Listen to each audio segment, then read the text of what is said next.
नमस्कार, मैं हूं आपके साथ वरुण गोयल। राज्यों का जनादेश सामने आ चुका है। राज्यों के जनादेश में बात बंगाल की सबसे पहले, जहां पर प्रचंड बहुमत के साथ भाजपा ने पहली बार सरकार बना ली है।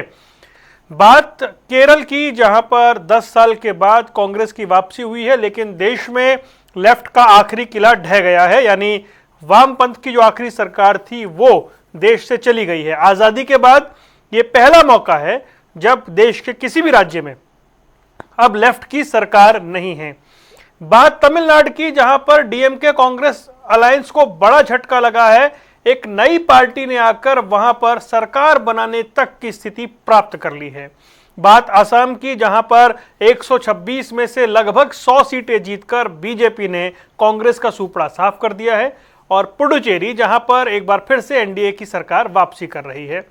तो इन पर आज बात करेंगे और ये समझेंगे कि किस तरीके से 5 राज्यों के इन चुनावों के नतीजों ने बीजेपी को बहुत मजबूत कर दिया है।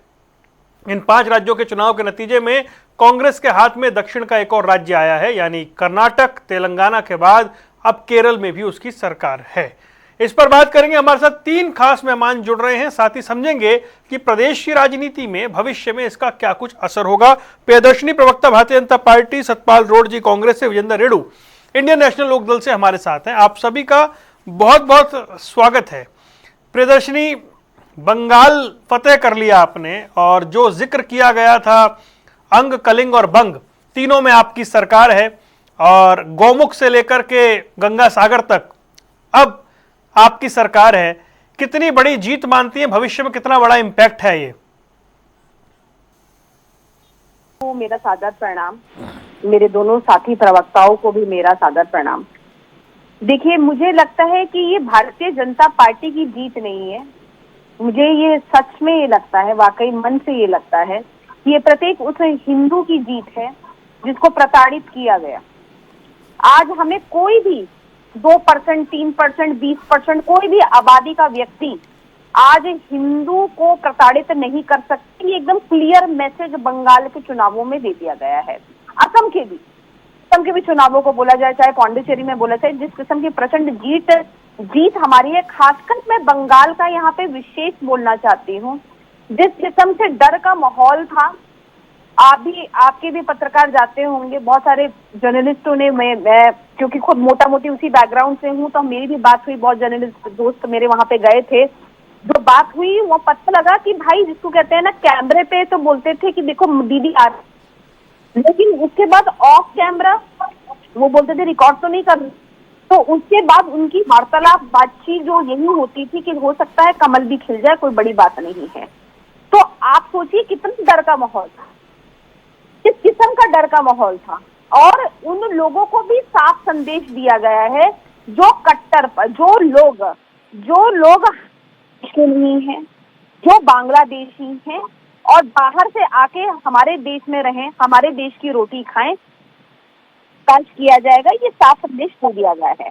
बंगाल बांग्लादेश बनने से बच गया है वरुण जी, और इसका सारा का सारा साधुवाद बंगाल की जनता को, हमारे यशस्वी प्रधानमंत्री नरेंद्र मोदी जी को, और हमारे देश के कहते हैं लौह पुरुष, मैं तो बोलूंगी आज की डेट में लौह पुरुष अमित शाह जी को जाता है।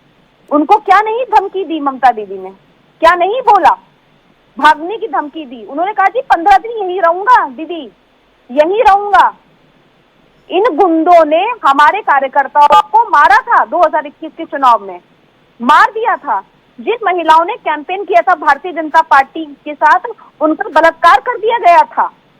इसकी हो रही थी तो क्यों नहीं, जनता त्राहीमाम थी। 91% जिस समय वोटिंग हो गई थी ना वरुण जी, मैं उसी समय समझ गई थी कि संदेश एकदम साफ है। संदेश एकदम साफ है कि जनता इस समय परिवर्तन चाहती हो, प्रचंड परिवर्तन चाहती हो, जो कि हो चुका है। ठीक है, और दिखा दिया है। ये साइलेंट वोटर था। लोग दुबई से, लंदन से टिकट अपने खुद के पैसे की कटवा के आए हैं वोट डालने के लिए। मैं देख रही थी 99 साल की आंटी जा रही थी वोट करने के लिए गई है, बोले वोट करने जाऊंगी मैं। परिवर्तन की जरूरत है। जिस देश में हमें राम बोलने थे, हम भारत में रह के हम राम नहीं बोल पा रहे। हम भारत में रह के अगर हम प्रभु श्री राम बोले तो ये मारने लगते हैं, पीटने लगते हैं। ये क्या हो रहा है? चलिए ठीक है, आज हमने बंगाल को नहीं रोका तो ये पूरे देश में ये ओके प्रियदर्शनी, मैं लौटता हूँ। आज तो थोड़ा सा मिठाई और झालमुड़ी खाने का दिन है, थोड़ा सा आज मतलब इतना अग्रेशन की जरूरत नहीं है, अब जीत गए आप चुनाव। मैं तो अपनी कांग्रेस के साथी प्रवक्ता जी को भी खिला दूंगी, कोई दिक्कत नहीं है, मेरे को कोई प्रॉब्लम नहीं है। ओके सतपाल, ओके मैं लौटता हूँ। सतपाल रोड साहब, ये चुनाव के नतीजे खुशी है या गम है? एक और राज्य में आपकी सरकार बन गई है, लेकिन बीजेपी का विस्तार बहुत ज्यादा हो गया है। एक तीसरे सबसे बड़े राज्य तमिलनाडु में आपके गठबंधन की सरकार की पूरी उम्मीदें थी, वो नहीं पूरी हो पाई हैं और बीजेपी अपना वर्चस्व बढ़ाती जा रही है। असम में लगातार 2 बार सरकार होने के बाद तीसरी बार तो इतनी इंटरकम्बेंसी होती है, लेकिन वहां बीजेपी 100 के करीब सीटें जीत गई और आपके जो सीएम का चेहरा थे गौरव गोगोई, जो सदन में उपनेता हैं, वो 23,000 वोट से चुनाव हार गए। वरुण जी, सबसे पहले मैं आपके चैनल का जो है हरियाणा की जनता कांग्रेस पार्टी की तरफ से देखिए, हार जीत जिंदगी के 2 पहलू है। सबसे पहले मैं अपनी बहन प्रियदर्शनी को शुभकामनाएं देता हूं कि जो इनकी पश्चिम बंगाल में जीत हुई है। मानते हैं चुनाव एक बहुत बड़ी चीज है, कोई छोटी चीज नहीं है, क्योंकि वहां पर टीएमसी और ममता जी का जो है पार्टी और बीजेपी का ही मुकाबला था। जो इन्होंने जिस टाइम एसआईआर वाला मुद्दा उठाया, बीजेपी चुनाव तो उसी टाइम जीती थी, क्योंकि इन्होंने अपने हिसाब से सेटिंग कर रखी। सब कुछ इनका मेन मुद्दा था कि हमने पश्चिम बंगाल जीतना ही जीतना, धन से बल सारी चीज, जंतर मंतर सब चीजें झोंक दी थी। बीजेपी का चुनाव ये एक व्यक्ति वाला सवाल पैदा कर लिया था इन्होंने। चलो उसके लिए हम बधाई देते हैं। चुनाव होता है, जैसे भी जीते, धोखे से जीते, कैसे भी जीते। सतपाल भाई, केरल का चुनाव आप धोखे से जीते हैं? नहीं, केरल का चुनाव देखो बदलाव में था, लेकिन यहाँ था जो, और बंगाल में बदलाव नहीं था। बंगाल में तो राहुल गांधी टारगेट था। एक सेकंड, टारगेट था भाई। बंगाल में तो राहुल गांधी खुद ममता बनर्जी की आलोचना करके गए ना, कि ममता बनर्जी का शासन ऐसा है। जी देखिए, वो राहुल जी ने जो किया वहां हमारा मेन मिशन नहीं था, क्योंकि सबको पता था कि वहां तो सिर्फ बीजेपी ने अपनी सेटिंग पूरी जैसे भी करके कर ली है, क्योंकि पहले ही आवाज लगाने लगे 200 सीटें। ये पंडित है भाई, पत्रा देख रखा था इन्होंने कि 200 सीटें, और वही 200 गए हैं। ये इन्होंने जो वोटे काटे हैं उनसे साबित हो गया था कि ये किसी भी तरह इनकी जीत भी है। आज ही देख लो इन्होंने कितना गुंडागर्दी किया है, इनका देखना कैसा होगा। आज जो कैंडिडेट था वो उसका टीएमसी का, उसके ऊपर कीचड़ भाग रहे हैं। हार जीत तो लगे हुए हैं, कोई दिक्कत नहीं है भाई। चुनाव जीत के संयम रखिए, बर्ताव रखिए। आप लोगों वहां की जनता ने 5 साल बरतना है, 5 साल आपने कैसा व्यवहार करना है। इन्होंने पहले ही घंटे में अपनी औकात दिखा दी है। उनके दफ्तर में भी आग लगा दी बीजेपी ने। सतपाल भाई रुकिए ना, आप तो स्टेक होल्डर ही नहीं है बंगाल के चुनाव में। चलिए ठीक है। नहीं, देखिए, जो गलत सही और गलत को हम बोलेंगे। नहीं, एक सेकंड, समझे ना? एक सेकंड सतपाल भाई, एक सेकंड बोलेंगे। अरे सतपाल भाई सुनिए ना, ये बंगाल में जो पूरे 5 साल हिंसा का दौर चला, जहां जज तक बंधक बना लिए जाते हो, जहां केंद्रीय मंत्रियों पे जानलेवा हमले होते हो, उनके कुर्ते खून से सने दिखाई देते हो, वो हिंसा आपको याद है या नहीं है? बिल्कुल बीजेपी की चाल, ऐसी कोई वो घटना नहीं। वहां जो होता था षड्यंत्र के तहत होता था। ये अपने गुंडे भेजते हैं और तो फिर राहुल गांधी एक सेकंड, तो राहुल गांधी फिर गलत ही बुराई कर गए ममता बनर्जी की सरकार की? नहीं, राहुल गांधी के साथ या किसी भी कांग्रेसी के साथ तो कोई गलत नहीं हुआ। अरे भाई, राहुल गांधी ने ममता बनर्जी सरकार की बुराई क्यों की? नहीं, बुराई मेरे ख्याल मेरे सामने तो कोई ऐसी बात नहीं है। अरे कमाल है, कांग्रेस प्रवक्ता थोड़ी तैयारी करके आया करिए सतपाल भाई।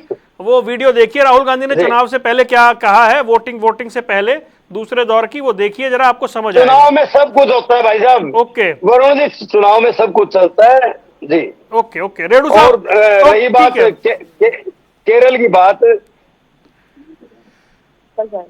रुकिए, आता हूं ना सतपाल भाई, फिर आता हूं आपके पास। रेडू साहब, ये कांग्रेस की जो भूमिका है कि वो दिल्ली में ममता जी के साथ हैं, बंगाल में उनके खिलाफ उम्मीदवार भी उतार रहे हैं, राहुल गांधी जी चाहते भी हैं कि जी ममता बनर्जी की वो शासन की बुराई भी करें। अब वो दिल्ली में बड़े अच्छे से चुनाव लड़ते हैं, आम आदमी पार्टी के खिलाफ मजबूत मजबूत उम्मीदवार भी उतारते हैं। ये जो आरजेडी के नेता हैं तेजस्वी यादव, वो लेफ्ट का प्रचार करके आते हैं, अखिलेश यादव ममता बनर्जी का प्रचार करके आते हैं। ये कैसी खिचड़ी है, मतलब ये कैसा गठबंधन है, कोई समझाएगा? वरुण जी, सर्वप्रथम आपके चैनल से जुड़े हुए हर गणमान्य व्यक्ति को इनेलो की तरफ से राम राम, नमस्ते और जय हिंद जी। यही सबसे बड़ा रीजन है, यही सबसे बड़ा कारण है कि एक जगह किसी के साथ लगते हैं, एक जगह किसी के साथ लगते हैं। राहुल गांधी ने जम करके ममता बनर्जी की खिलाफत करने का काम किया, ऐसे ऐसे शब्दों का भी प्रयोग किया कि जो उनको नहीं करने चाहिए थे। इसी प्रकार से अपना अखिलेश यादव जी है, वो वहां जाकर के उनकी बड़ाई करते हैं और फिर ये बोलते हैं कि हमारा इंडी ब्लॉक है।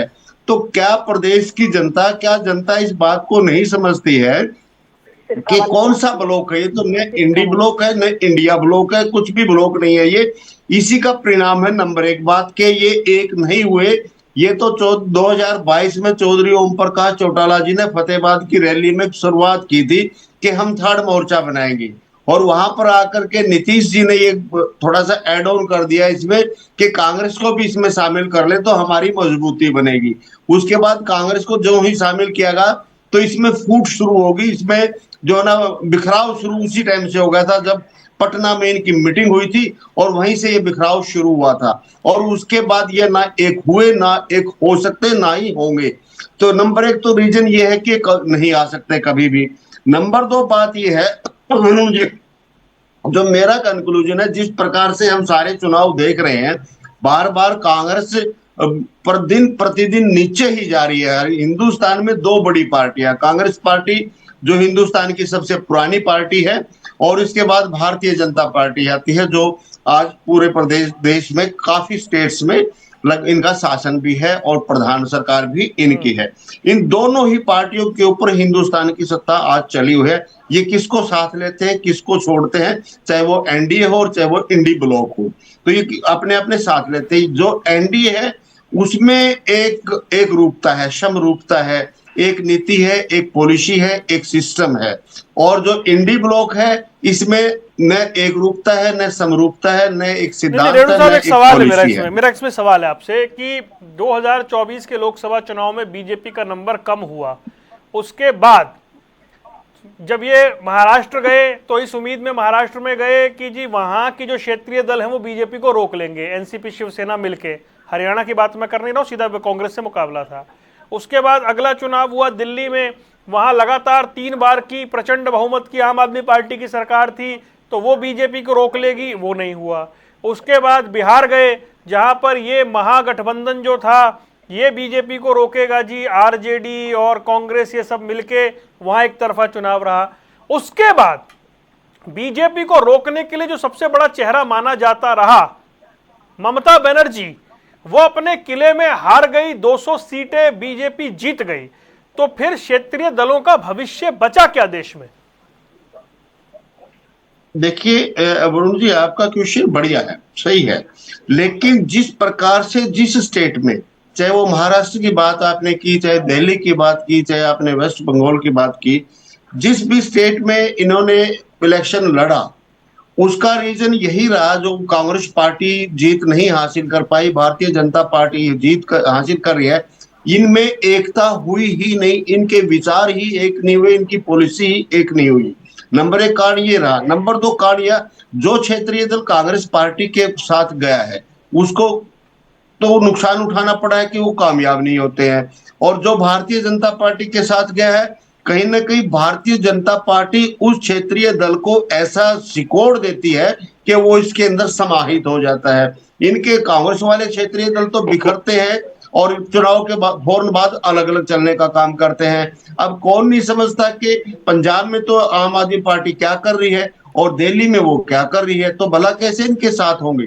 लेकिन इनके जो क्षेत्रीय दल है, चाहे वो सेंटर की राजनीति हो और चाहे स्टेट की राजनीति हो, एक लय में चलने का काम करते हैं। एक सबसे बड़ा कारण ये है। और दूसरा कारण जो है ना वरुण जी, जो मैं समझ रहा हूं, जो कांग्रेस पार्टी इश्यूज लेती है, इश्यूज उठाती है, वो नॉन इश्यूज को इश्यू बनाने का प्रयास करती है। जो इश्यू होते ही नहीं है उनको इश्यू बनाने का प्रयास करते हैं। भाई आज प्रदेश की, देश की जनता डिजिटलाइजेशन में आ चुकी है। आप पूरे वर्ल्ड में कहीं कोई घटना होती है तो चंद सेकंडों में वो हर जगह फैल जाती है।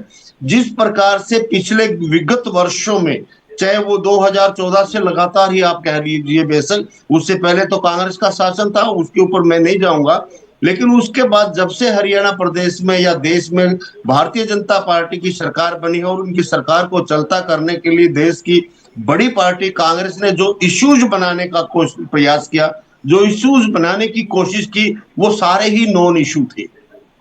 इस वजह से देश की जनता समझती है कि यार तुम कर क्या रहे हो, तुम्हारे को जो इश्यू उठाने चाहिए तो वो तो उठाते नहीं। इन्होंने हमेशा जो इश्यू उठाया वो अपनी गद्दी को, देर में करो, जनता का कभी कोई इश्यू उठाने का काम ही नहीं किया। इन्होंने इश्यू उठाया वोट चोरी का, और अब भी देखना थोड़े से दिन में हो सकता है बंगाल के बारे में इनकी जीरो होगी, वहां पर सीट 1-2 आई है कि नहीं? एक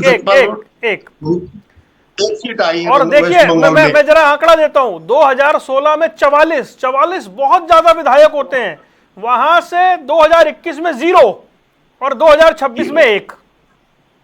अब जहां से प्रणब मुखर्जी जैसे कद के व्यक्ति चुनाव जीतते थे, प्रिरंजन दास मुंशी जैसे कद के व्यक्ति चुनाव जीतते थे, जहां 20 साल कांग्रेस ने राज किया, वहां पर 0 और 1 विधायक।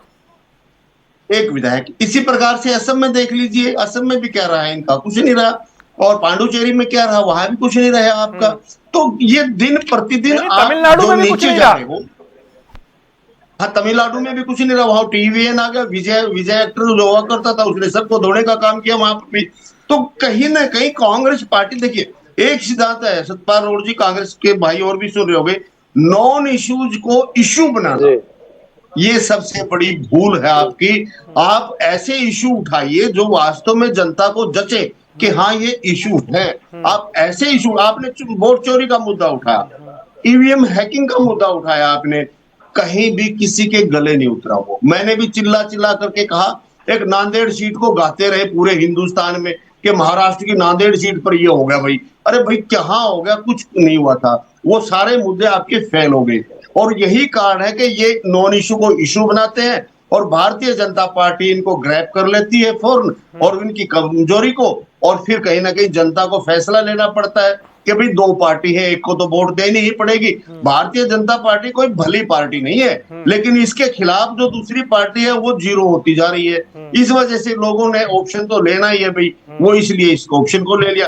अब आपने पश्चिम बंगाल में जिस प्रकार से ममता बनर्जी, मैं आता हूं, फिर आता हूं, दोबारा आता हूं आपके पास, एक बार जरा आपके विस्तार से बात होगी, फिर लौटता हूं आपके पास।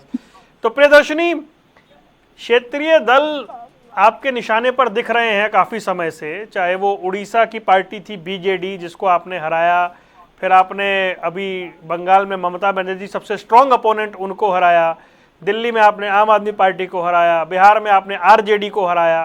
क्षेत्रीय दल अगर कमजोर होते जाएंगे तो क्या उनका स्पेस कांग्रेस लेगी और फिर आपकी सीधी उनसे टक्कर होगी? देखिए, पहली बात तो कि क्षेत्रीय दल को हम नहीं कमजोर कर रहे, उनकी खुद की गतिविधियां कमजोर कर रही। हम ज्यादा दूर नहीं, रेणु भाई तो मैच्योर व्यक्ति हैं, अच्छे प्रवक्ताओं में आते हैं, और उन्होंने जब ऐसी बात बोली कि कोई ऑल्टरनेटिव नहीं है और इसलिए जिसको कहते हैं वोट दे देते हैं बीजेपी को, ये तो मुझे ये तर्क ही मुझे बहुत अनैतिक लगता है। अगर इस तरीके से होता तो हम मार्जिन लाइन से जीतते। हर बार चाहे हरियाणा की बात कर ले, चाहे बिहार की बात कर ले, चाहे हम इस समय अगर हम बात करें बंगाल की बात कर ले, इतना बड़ा मैंडेट आपको बाई फ्लूक हर जगह नहीं मिल सकता है। तो मुझे लगता है कि कुछ भी बोला जाए, मुझे लगता है ये औचित्य नहीं है।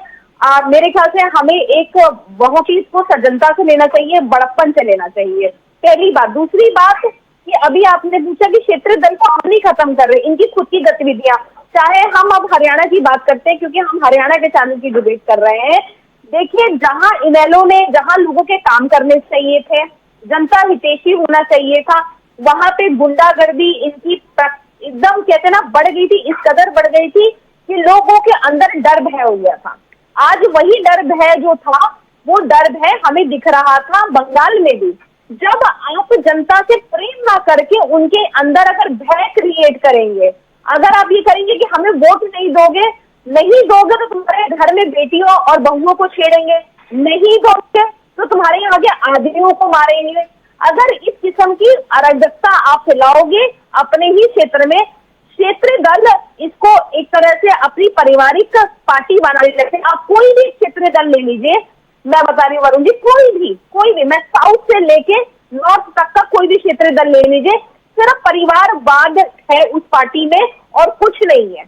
चाहे समाजवादी पार्टी ले लीजिए, अब टीएमसी की भी बात करें तो टीएमसी में ममता बनर्जी, अभिषेक बनर्जी और ये बनर्जी सर अपनी खुद बना रहे हैं। इनेलो का देख लीजिए, इनेलो का पूरा देख लीजिए, चौटाला परिवार के अलावा कोई और बन ही नहीं सकता है।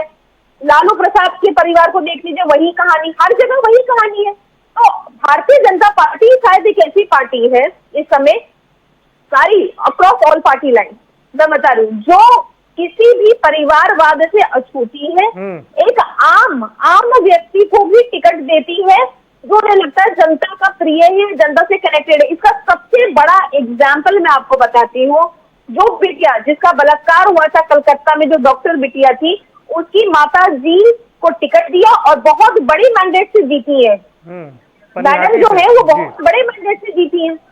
तो क्या आप बताइए उनका क्या राजनीतिक बैकग्राउंड, तो उस बिचारी के साथ तो इतनी बड़ी घटना हो गई। तो अगर हम जनता के मूल नहीं समझेंगे तो आपके साथ यही होना है।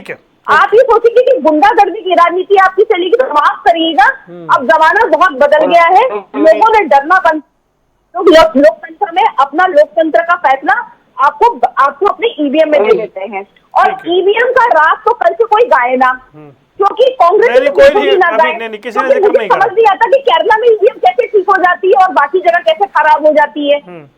ठीक है, तो मुझे तो श्यामा प्रसाद मुखर्जी जी को, मैं आपके माध्यम से बोलूंगी, मैं अपनी बात खत्म कर दूंगी, श्यामा प्रसाद मुखर्जी जी को ये बहुत बड़ी श्रद्धांजलि भारतीय जनता पार्टी के हर एक प्रत्येक कार्यकर्ता ने दी है। हमारे जो फाउंडर थे भारतीय जनता पार्टी के, मैं उनको नमन करती हूँ, हमने उनका सपना पूरा कर दिया। ठीक है, ओके। सतपाल रोड साहब, आवाज मिल रही है आपको मेरी? हाँ जी, आवाज। तो सतपाल जी, अब ये क्या कांग्रेस इन चुनाव के नतीजों के बाद कमजोर हुई है, जैसा आकलन रेडू साहब कर रहे हैं और प्रियदर्शनी कह रही है? हालांकि आपकी तो एक राज्य में सरकार बन गई है, लेकिन और राज्यों में जो स्थिति रही है, तो क्या 3 से 4? हाँ जी, बोलिए। देखिए, आने वाले समय में कांग्रेस बिल्कुल मजबूत स्थिति बनाएगी, क्योंकि इससे भी जहां हमारी 3 स्टेट में सरकार है, 4 स्टेट में होगी है। आगे पंजाब हम 101% जीतेंगे। और एक बात और मैं कहना चाहता हूँ, मेरी बहन कह रही थी कि इनेलो राज में गुंडागर्दी, आज के टाइम गुंडागर्दी हरियाणा में नंबर 1 पे चरम पर है। आज कल की बात बताता हूँ, हमारे कांग्रेस के प्रत्याशी सचिन कुंडू, आपकी नॉलेज में भी आया होगा, उनको सरेआम 5 करोड़ की फिरौती मांगी जा रही है, धमकी दे रहे हैं। बताओ कहाँ सुरक्षित है ये हरियाणा प्रदेश?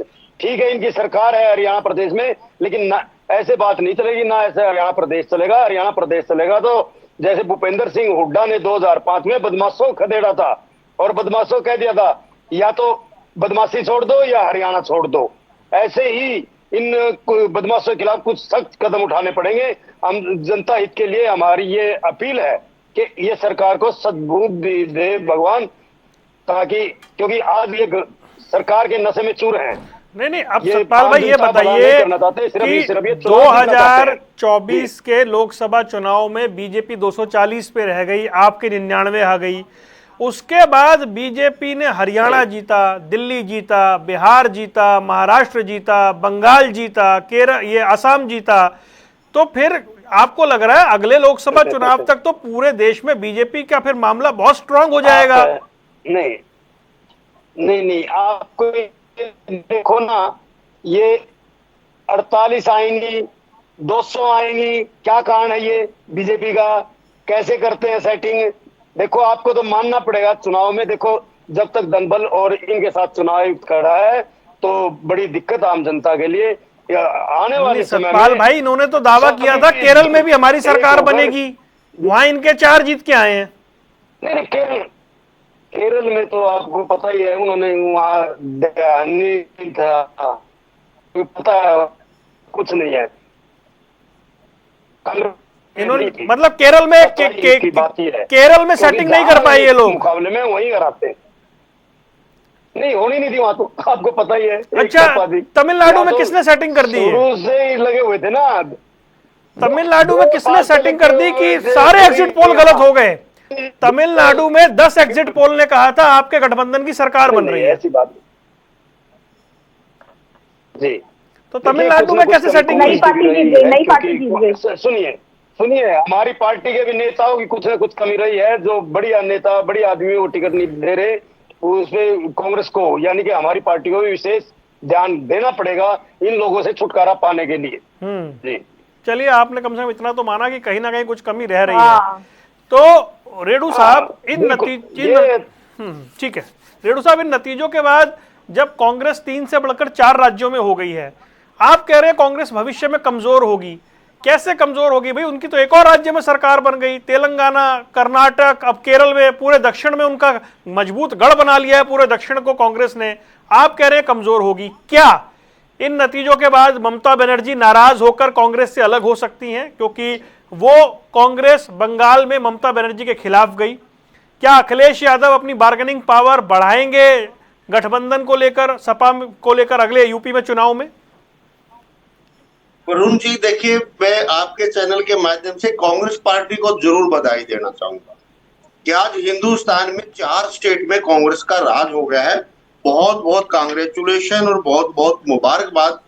भले ही ये दिल्ली में 0 पर हो गए, 0 आउट हो गया, वहां पश्चिम बंगाल में 1 ले गए हैं, लेकिन फिर भी बधाई तो बनती है। केरला की तो बधाई लेकर के आना सतपाल रोड भाई, लेकिन ऐसे काम मत करो। मैं चुपके से केवल आपको बता रहा हूं, ऐसे काम मत करो कि एंकर भी आपका मजा लेना शुरू कर दे। केरल में सेटिंग क्यों नहीं हुई भाई? महाराष्ट्र में सेटिंग क्यों हो गई थी भाई? बंगाल में सेटिंग, ये वरुण भी आपके मजे ले रहा है। ऐसे काम मैं मजे नहीं ले रहा, मैं गंभीरता से बात कर रहा हूं। रेडू साहब, मजे नहीं ले रहे, मजे नहीं, ये बात देखो, डिबेट बात रखने रेडू साहब, आप मुझे जानते हैं इतने साल से, मैं मजे नहीं लेता हूँ। पूछ सकते हैं तो हमारे पूछने के लिए बात कर रहे हैं। आप अपने पार्टी के बारे में बताएं। करेंगे तो हम देंगे, मजे किसी को बुरे नहीं लगते हैं। देखो, ठीक है, अब देखना स्टेटमेंट कल तक आ जाएंगे। ईवीएम हैक हो गई है, वोट चोरी हो गई है, कल तक आ जाएंगे स्टेटमेंट इनके सीनियर लीडरों के। और फिर सतपाल रोड भी इसी बात पर रखेगा पूरी डिबेट में, वोट चोर, गद्दी चोर, यही बात रटेंगे ये। मैंने एक कंक्लूजन आपको बता दिया, नॉन इशू को इशू बनाने का प्रयास कभी नहीं करना चाहिए, उसमें कभी सफलता नहीं मिलेगी। जनता उसका मखौल ही उड़ाएगी, उसके ऊपर हंसेगी।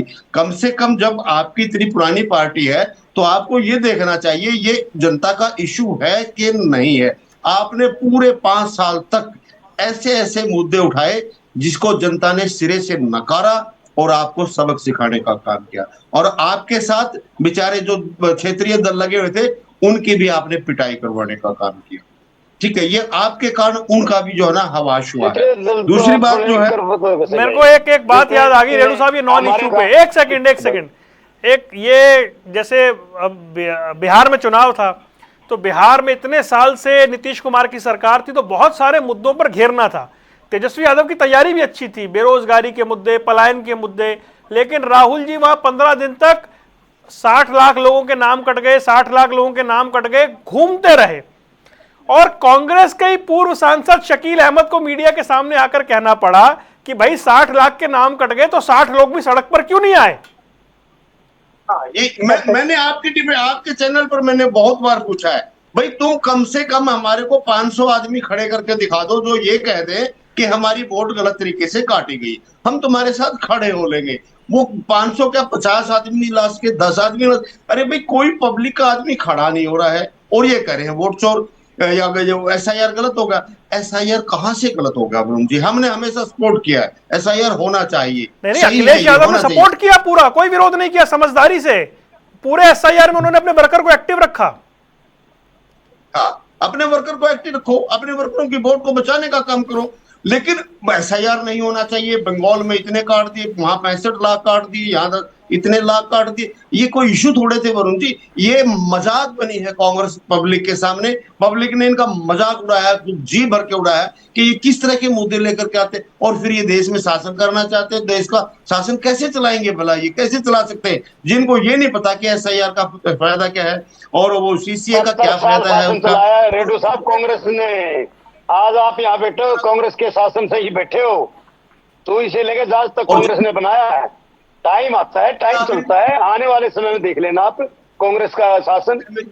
आज डिजिटल है, जो बीजेपी फायदा उठा रही है वो कांग्रेस की देन है वरुण जी। ये तो वो वाली बात हो गई कि जी वर्ल्ड कप क्रिकेट जो है वो इन्वेंट किया इंग्लैंड ने और वही वर्ल्ड कप नहीं जीतती, बाकी लोग जीत जाते हैं।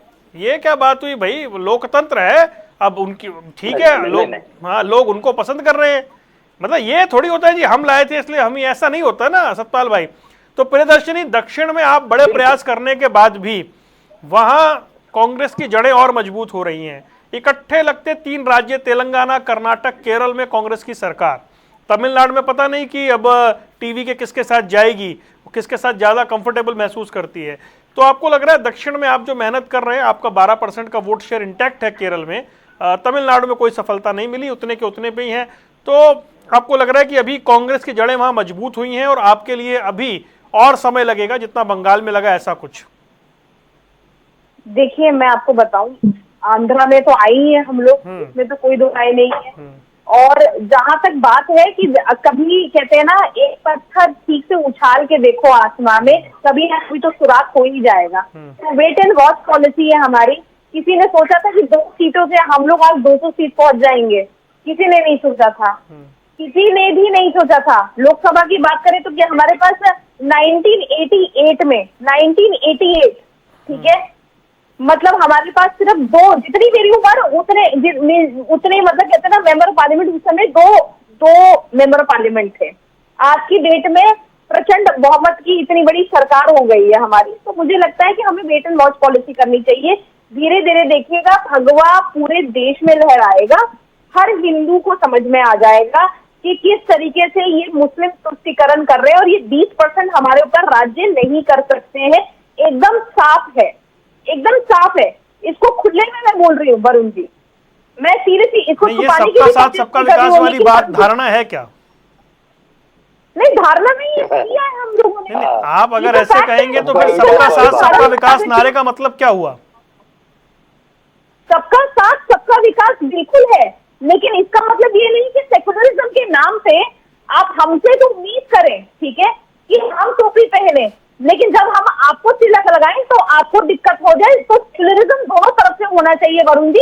एक तरफा सेकुलरिज्म तो किसी को पसंद नहीं आएगा, ऐसा नहीं होगा। हम आपकी बहू बेटियों की अगर रक्षा कर रहे हैं तो आपका भी दायित्व है हमारी बहू बेटियों की रक्षा करना।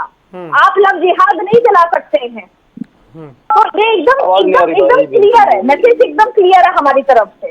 भाई सतपाल जी का ऑडियो एक बार ठीक कराइए। जी सतपाल जी, मैं आता हूँ। सतपाल जी, ऑडियो मिल रहा है आपको? को लेके बहुत सेंसिटिव हूँ मैं, लौटा एक तारीफ करती हूँ मैं। आज मैं सच में इनकी तारीफ कर रही हूँ। इन्होंने कम से कम ये तो माना कि हमारे कुछ कमी है। बहुत समय से कांग्रेस के प्रवक्ता है। ठीक है, मैं एक बार दिखवाता हूँ जी। तो एक मिनट आता हूँ मैं। सतपाल जी, ये बताइए, जैसे बंगाल में बीजेपी की सरकार बन गई, 200 से ज्यादा सीटें जीत गई। अब ये 200 से ज्यादा सीटें का मतलब हो गया कम से कम 30 सांसद, अगर इसको हम उसमें कन्वर्ट करके देखें तो इस बार इनके 12 आए थे बंगाल में, अगर ये 30 तक पहुंच रहे हैं। इन्होंने उड़ीसा में सरकार बना ली, वहां अपने ये सांसद जोड़ रहे हैं। तो बीजेपी तो अपने नंबर बढ़ाने की तैयारी कर रही है 2029 को लेकर। बिल्कुल इस हिसाब से चल रहे हैं जो, तो ये तो देखो बधाई के पात्र तो है ही। हमारी पार्टी है जो, इनको थोड़ा और मजबूत होना पड़ेगा, क्योंकि जो टीएमसी है वो कमजोर होगी। आने वाले समय में टीएमसी जगह कांग्रेस लेगी और आमना सामना कांग्रेस और बीजेपी का ही रहेगा। ये मेरे साथी रेड्डू साहब भी कह रहे थे, ये सच्चाई है। लेकिन जो क्षेत्रीय दल है, क्षेत्रीय दलों को बीजेपी खुद खत्म करती जा रही है। लेकिन रेड्डू भाई कह रहे थे हमारे कांग्रेस ने खत्म किए। हरियाणा में चौटाला किसने खत्म किया? हरियाणा में जो भी पार्टी के साथ हाथ मिलाते हैं, दुष्यंत किसने खत्म किया? आपने यूपी का बताया था, सारी की सारी बात यह है कि आने वाले समय में कांग्रेस ही विकल्प बनेगी जनता का, क्योंकि 2029 में हरियाणा नहीं, हम जीतेंगे, सारे स्टेटों में हमारा बढ़िया प्रदर्शन रहेगा, लेकिन लोग इनको भी देख रहे हैं और फिर बाद में पछताएंगे कि पश्चिम बंगाल में भी हमने गलत किया है। क्योंकि देखो, एक मेरी बहन कह रही थी भाई सबका विकास करना है तो क्या मुसलमानों को निकाल दो देश से, जब इतनी बड़ी ताकत है तो आज बीजेपी। हिंदू मुस्लिम की राजनीति करना गलत है, सबका देश में रहने का अधिकार है। मेरी यही प्रार्थना है कि ये हिंदू मुस्लिम ना करे, चुनाव के तरीके से कराएं, प्रजातंत्र है जो स्वतंत्रता होना चाहिए। जी सतपाल भाई, अब एक मैं आ रहा हूँ, सतपाल भाई मुझे बताएं, आप आ रहा हूँ, रेणु साहब आ रहा हूँ, आप कह रहे हैं कि कांग्रेस ही आने वाले समय में जो है वो टक्कर देगी और वही बीजेपी का मुकाबला करेगी। तो सर ये 294 सीटों में एक विधायक, अब 200 जो 225 सीटें हैं तमिलनाडु की, वहां आपके 4 विधायक, पुडुचेरी में आपके 2 या 3 विधायक, आसाम की 126 सीटों में 24 विधायक, दिल्ली में आपकी संख्या 0 है, उत्तर प्रदेश में आपकी संख्या 2 या 3 विधायक। तो सर सबसे बड़ी पार्टी आपको मुकाबला करना है तो हाँ बोलिए। मानता हूं मैं आपकी। 2096 से पहले बीजेपी के 1-2 विधायक 1996 थे, इतने साल से देख लो जी। उससे पहले कहां थी बीजेपी? तो मतलब आप भी मान रहे हैं कि 30-40 साल के बाद कांग्रेस जो है उसका वो दोबारा राइज करेगी? नहीं, 30-40 का मतलब नहीं, 2029 में देख लेना आप हमारा। 2029 में देखना। और मैं थोड़ी प्रैक्टिकल बात कर रहा हूँ ना, मैं सतपाल भाई थोड़ी प्रैक्टिकल बात कर रहा हूँ। हाँ, बिल्कुल मानने की बात है वरुण जी, आपकी बिल्कुल प्रैक्टिकल बात का उत्तर है। 2027 में पंजाब में चुनाव है भाई, बंगाल में लगभग 40 लोकसभा सीटें हैं, आपका एक विधायक है, तो बंगाल में कितने सांसद बनाएंगे आप? तमिलनाडु में आपके 3 विधायक है सर, कितने सांसद बनाएंगे आप? दिल्ली में आपका 0 विधायक है, कितने सांसद बनाएंगे आप? अरे सर, मैं कहने लग रहा, आने वाला समय बताएगा। अभी इनका समय चल रहा है, हम बात मानते हैं, ये सबका टाइम चलता है। भगवान कृष्ण ने भी कहा था समय समय पर सब कुछ ठीक रहेगा। ठीक है, कहाँ कहा था मुझे पता नहीं, वैसे मैंने पढ़ा तो ठीक है। विजेंद्र रेणु साहब, अब ये बता दीजिए, ये आने वाला समय बताएगा, ये ऐसा कह रहे हैं 14, 19, 24, वो कह रहे हैं 29 में हम बताएंगे। 29 का तो बता दिया भाई, ये तो लिखा जाना शुरू हो चुका है। बंगाल में मेरे ख्याल 40 है या 42 MP है, 42। तो ये लिखना शुरू कर दिया। अभी तो शायद कांग्रेस पार्टी को ये भी नहीं पता होगा, ये या इसके ऊपर विचार भी नहीं किया होगा, या इसके ऊपर कोई रणनीति तैयार नहीं की होगी कि 2019 का हम यदि सेंटर में गवर्नमेंट बनाएंगे तो किस आधार पर हमारी बनेगी और किस स्टेट में हमारे कितने सांसद बनकर, वहां तक उन्होंने सोचना भी शुरू नहीं किया होगा, तो कैसे ये बना पाएंगे भला। लेकिन ये तो मान लिया जाएगा कि जिस प्रकार से अभी भारतीय जनता पार्टी ने कांग्रेस को पछाड़ने का काम शुरू किया है, इसका प्रभाव कहीं ना कहीं दूसरे स्टेट पर भी जाएगा। 27 वाले चुनाव में भी इसका नेचुरल जाएगा और वहां भी कांग्रेस पार्टी को इसका नुकसान उठाना पड़ सकता है। देखो, संभावनाएं होती है राजनीति में, कंफर्म नहीं होता है, और मैं इसीलिए सकता है कह रहा हूं, अपनी बात को थोड़ा सा डाइवर्ट करके कह रहा हूं, अदरवाइज तो पड़ता है। ठीक है। दूसरी बात देखिए, मैंने ये नहीं कहा कि भाई कांग्रेस। चलिए, रेणु साहब से दोबारा कनेक्ट होंगे, वो डिस्कनेक्ट हो गए हैं, जैसे ही वो लौटते हैं तब तक स्क्रीन से ये हटाने की कृपा करें जी। तो प्रियदर्शनी, अब आपके सामने सबसे मजबूत क्षेत्रीय दल है समाजवादी पार्टी। लोकसभा में उन्होंने उत्तर प्रदेश में सबसे ज़्यादा सीटें जीती, जहां से आप सबसे ज़्यादा प्रभावित हुए। इस समय देश की तीसरी सबसे बड़ी पार्टी है, और बाकी क्षेत्रीय दल से लड़ने के बाद आपको क्या लग रहा है, उत्तर प्रदेश विधानसभा चुनाव, क्या बंगाल जैसी फीलिंग वहां रहेगी, क्योंकि वहां एंटी इनकम्बेंसी की बात होगी? मतलब अगर हम क्षेत्रीय दलों को देख रहे हैं तो अभी आपके सामने सबसे बड़ा जो रोड़ा है वो समाजवादी पार्टी है। मैं आपको वरुण जी बड़े आश्वस्त होके, और मेरी तो ये मतलब मैं लिखित कहिए तो लिखित भेज देती हूँ जनता टीवी को, ठीक है। मैं आपको आश्वस्त होके बोल रही हूँ ये चीज कि ना ही मैं बताऊं, अखिलेश जी तो कहीं 3 में तो 13 में भी नहीं होंगे विधानसभा के चुनावों में। इसके 3-4 फैक्टर मैं बता देती हूँ। अभी लोकसभा में अभी जब हम लोग डिबेट कर रहे थे जनसंख्या पे, और जब महिला उस पे डिबेट हो रही थी, तो इन्होंने बोला जी सेंसस, कोई प्रश्न पूछा था और उस पे अमित शाह जी ने बोला भैया मेरे विषय तो मैं आपका ही पढ़ रहा हूँ, सेंसस तो हम करवा रहे हैं। जिस व्यक्ति को यही नहीं मालूम है कि हम जनगणना करवा रहे हैं, प्रश्न उनका ये था कि आप जनगणना क्यों नहीं करवा रहे हो। उनकी टीम और उनको, सोचिए इतने बड़े नेता है, उनको यही नहीं मालूम है। अब जो 12 बजे उठेगा वो व्यक्ति कैसे जनगणना करेगा, आप बताइए। लोकसभा में उन्होंने सरप्राइज किया ना, मैं तो ये कहना चाह रहा हूँ। नहीं, लोकसभा में किसको सरप्राइज किया? अरे भाई, अच्छा, लोकसभा के चुनावों में, अरे सर काट की हांडी बार बार नहीं चलती। उस टाइम तक कांग्रेसियों ने एक गलत नैरेटिव की, अरे ये लोग जिसको कहते हैं लोकतंत्र को खत्म कर देंगे, लोकतंत्र को खत्म कर देंगे, ये नैरेटिव उन्होंने चलाने की कोशिश की, लेकिन ये नैरेटिव अब नहीं चलेगा। काट की हांडी बार बार नहीं चलती है, पहली बात। दूसरी बात कि एक अभी रेणु भाई ने बड़ी अच्छी बात बोली, बड़ी ये एकदम मार्के की बात बोली कि कांग्रेस हमेशा फालतू के मुद्दे लेके आती है। एसआईआर का बेसिक जो मुद्दा था कि भाई घुसपैठिए जो है हमारे देश में उनको भगाना, इसका मतलब कि आप कांग्रेस ये बोलना चाहती है कि जितने भी घुसपैठी है जो कि हमारे देश के नहीं है उनके साथ जाके खड़ी हो गई है। तो भैया ये तो मतलब कहते हैं ना, बाहरी वर्सेस भारतीय के बीच में अब लड़ाई होगी, जिसमें बाहरी के साथ कांग्रेस खड़ी हो गई है और भारतीय के साथ भारतीय जनता पार्टी खड़ी हो गई है, एंड ऑल टोटल एनडीए। तो ये देखो साफ हो गया है। तो मुझे लगता है कि बांग्लादेश से ही अब नेक्स्ट चुनाव जो है राहुल गांधी को, वो बांग्लादेश से लड़ना चाहिए, ना कि यहाँ से लड़ना चाहिए। तो भारत से तो लड़ना ही नहीं चाहिए। नहीं, सतपाल भाई, अब मुझे बताया आप कि वैसे तो इतने बड़े चुनाव की बात है, माहौल होता है ना, मूड। तो इस मूड का, ये 10 तारीख को हरियाणा में वोट डलने वाले हैं, कोई मूड, इसका असर यहाँ दिखेगा नहीं दिखेगा? नहीं, देखिए ये ग्राम पंचायत चुनाव है, ये भाईचारे का चुनाव है। इसमें तो सिर्फ आदमी मतलब अपने जो लोकल लीडर्स होते हैं, लोकल नेता होते हैं, जो उनकी खुद की छवि होती है, उस पर चुनाव होता है। इस पर कोई भी 1% भी इस चुनाव पर कोई असर नहीं पड़ेगा।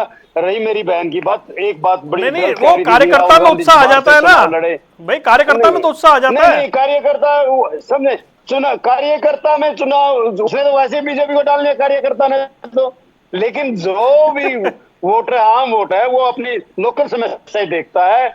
मेरी शहर की है, मेरी गली की ये समस्या है, हरियाणा में कितनी बदमाशी है, वो चुनाव अलग है, यहाँ का चुनाव अलग है। मेरी बहन ने एक बात कह रही थी कि राहुल गांधी को यहाँ से नहीं बाहर से चुनाव लड़ना चाहिए। ये गलत बात है, इतने घमंड के घोड़े पे बातें नहीं करनी चाहिए। आने वाला समय बताएगा राहुल गांधी ने कहां से चुनाव लड़ना है। राहुल गांधी से क्यों डरते हो आप इतना?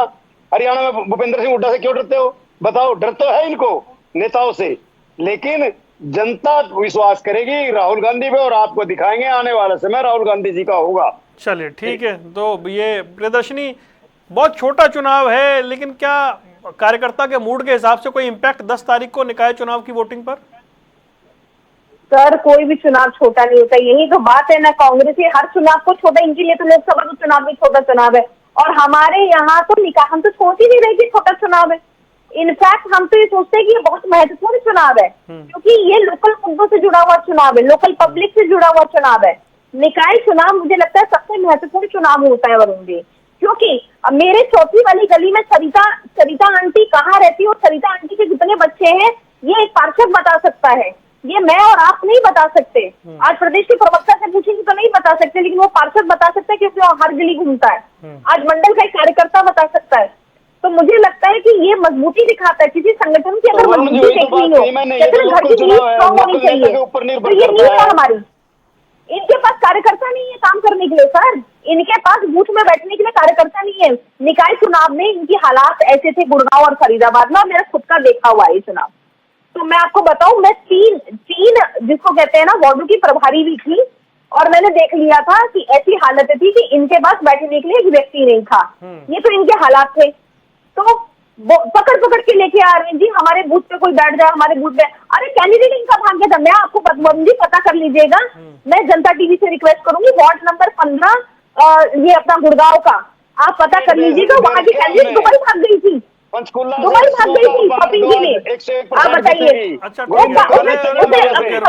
है, निकाय चुनाव पे कल कर लेंगे डिबेट, रुकिए। तो मुझे ये बताएं सतपाल भाई, 22 राज्यों में बीजेपी एनडीए की सरकार, ये बीजेपी का गोल्डन पीरियड है या नहीं? देखिए, इनका टाइम है, मानने की बात है, मैं एक्सेप्ट करता हूँ ये बात, क्योंकि समय समय पे सब बदलता है। आने वाला समय बताएगा गोल्डन पीरियड है या इनका पीरियड खत्म है।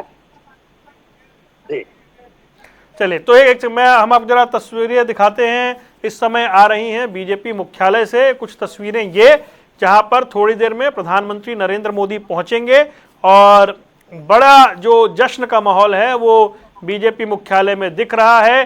अंग, कलंग और बंग, ये तीनों प्रदेश यानी बिहार और उड़ीसा के बाद बंगाल बीजेपी ने जीत लिया है। गोमुख से लेकर गंगा सागर तक बीजेपी की सरकार है। जहां जहां गंगा गुजरती है उन तमाम मैदानी इलाकों में बीजेपी की सरकार है। 45 किलोमीटर का झारखंड का क्षेत्र अपवाद जरूर है। इसके साथ ही 17वां मुख्यमंत्री बीजेपी का होगा देश में और एनडीए के मिलाकर 22 मुख्यमंत्री हो जाएंगे। तो आप सभी मेहमानों का जुड़ने के लिए बहुत बहुत